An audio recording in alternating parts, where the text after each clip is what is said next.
কোনো ময়দা, সুজি, চিনি, ডিম বা ঘি, দই কিছুই লাগবে না বন্ধুরা। কোনো ওভেন লাগবে না, কোনো কড়াই লাগবে না, কিছুই লাগবে না। সিলভার পেপার না থাকলে কি করতে পারেন আমি কিছু টিপস এই কেকের রেসিপির মধ্যে বলে দেব। তাহলে চলুন দেখে নিই আমি এই রেসিপিটি কেমনভাবে বানিয়েছি। তো আসসালামু আলাইকুম বন্ধুরা, আমি নীলুফা আরিয়ান মমস কিচেনে আপনাদের সবাইকে স্বাগত। তো বন্ধুরা, আমি এখানে 10 টাকার ওরিও বিস্কুটের প্যাকেট নিয়ে নিয়েছি। আমি এখানে 4টি ওরিও বিস্কুটের প্যাকেট নিয়েছি। সবগুলোকে কেটে আমি বিস্কুটগুলো বার করে নেব। সব বিস্কুটগুলো বার করে নেওয়ার পর আমি সবগুলো বিস্কুটকে ভেঙে মিক্সিতে নিয়ে নেব। নিয়ে সবগুলো আমি ভালোভাবে গুঁড়ো করে নেব। আপনাদের কাছে যদি মিক্সি থাকে ভালো, না হলে আপনারা পেপারের মধ্যে ঢুকিয়ে ভারী কিছু চাপিয়ে দিলেও ওটাকে গুঁড়ো হয়ে যাবে। তারপরে বন্ধুরা, আমি গুঁড়ো করে নেওয়ার পর আমি এখানে একটি মোলের মধ্যে ঢেলে নিলাম। ঢেলে নিয়ে একটু একটু করে দুধ দিয়ে ভালোভাবে মিক্স করে নেব। দেখুন ঘনত্বটা এরকম হবে না, আর একটু দুধ দিয়ে দেব। দিয়ে কোনো মোটা ভাব রাখবো না, কোনো পাতলা ভাবও করব না। থিকনেসটা একটু মিডিয়াম থাকবে। আমি দেখিয়ে দিচ্ছি আপনাদেরকে। দেখুন বন্ধুরা, থিকনেসটা এইভাবে থাকবে, কোনো দলা পেকে না থাকে। ভালোভাবে মিক্স করে নেবেন। আমি ভালোভাবে রেডি করে নিয়েছি। তারপরে আমি এখানে দিয়ে দিচ্ছি বেকিং সোডা। আর সোডা এখানে বন্ধুরা 4 চামচের হাফ চামচেরও কম নিয়েছি। ওটাকেও আলতো হাতে ভালোভাবে মিক্স করে নিয়েছি। তারপর আমি কেকের মোলটা রেডি করে নিয়েছি। এখানে আমি একটা সাদা কাগজ দিয়ে তার উপরে তেল দিয়ে ভালো করে গ্রিস করে নিয়েছি। তারপরে কেকের ব্যাটারটা ঢেলে নেব। তারপরে ড্যাব ড্যাব করে নেব, ভালোভাবে ভেতর থেকে বাতাস বেরিয়ে যাবে। তারপরে আমি এখানে একটা হাঁড়ি বলুন, কড়া বলুন, যেটাই বলুন, আমি একটা বড় জায়গা নিয়ে নিয়েছি। তাতে আমি কিছুটা জল দিয়ে দিয়েছি। জলের মধ্যে 1 চামচ লবণ দিয়ে দিয়েছি।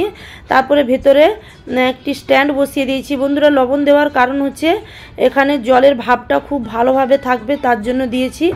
আর সিলভার পেপার না থাকলে বন্ধুরা এইভাবে একটা সুতির কাপড় ওর উপরে ঢাকিয়ে দিয়ে এর উপরে ঢাকা দিয়ে দিবেন। তারপরে একটা ভারী কিছু চাপিয়ে দেবেন, যাতে এখানে ওর যে জলটা, ভাপে যে জলটা ভেতরে না যায়, তার জন্য আমি এইভাবে রেডি করেছি। দিয়ে আমি ঢাকা দিয়ে পুরো 15 মিনিট আমি এটাকে ভালোভাবে একদম মিডিয়াম টু লো হিটে এটাকে রান্না করেছি। পুরো পাক্কা 15 মিনিট সময় লেগেছে বন্ধুরা। আমি 15 মিনিট পর আমি খুলে দেখছি।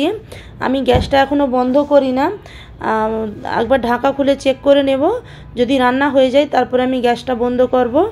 আর যদি কাঁচা থেকে যায় আরও 5 মিনিট এটাকে আমি রান্না করে নেব। তো দেখুন বন্ধুরা, আমার কেকটা খুব ভালোভাবে ফুলে গিয়েছে। এটা আমি টুথপিক দিয়ে চেক করে নেব। দেখুন আমার পুরো ক্লিন আসছে, মানে আমার কেকটি ভালোভাবে রেডি হয়ে গিয়েছে। আমি গ্যাসটা বন্ধ করে দিয়েছি। খুব সাবধানের সাথে এটাকে তুলে নেব। তারপরে আমি এটাকে ঢাকা দিয়ে আরও 5 মিনিট ঠান্ডা করে নেব।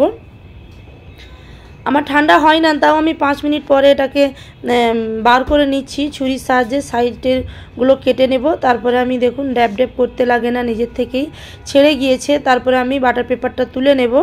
খুব সহজে এটা উঠে গিয়েছে। আর এত সুন্দরভাবে, কোনো ওভেন ছাড়া, কোনো বেক করা ছাড়াই এত সুন্দরভাবে কেকটি হয়েছে, ভাবতে পারা যায় না বন্ধুরা।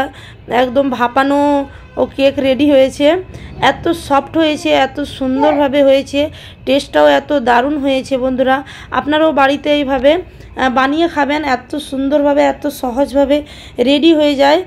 আর আপনাদের বাড়িতে বাচ্চারা জিদ করলে এই রকম 10 টাকার বিস্কুট কিনে নিয়ে সেইভাবে রেডি করে দিতে পারেন। আর একদম সফট হয়েছে কেকটার, টেস্টটাও খুব ভালো হয়েছে। তো বন্ধুরা, ভিডিওটি আমার কেমন হয়েছে প্লিজ বন্ধুরা কমেন্ট করে জানাবেন। ভিডিওটি ভালো লাগলে একটি লাইক করবেন। চ্যানেলে নতুন এসে থাকলে প্লিজ বন্ধুরা আমার চ্যানেলটিকে সাবস্ক্রাইব করবেন। বন্ধুবান্ধব সবাইয়ের সঙ্গে শেয়ার করবেন। তাহলে আপনারাও এইভাবে বাড়িতে বানিয়ে এনজয় করুন। দেখা হচ্ছে পরের ভিডিওতে। আল্লাহ হাফেজ।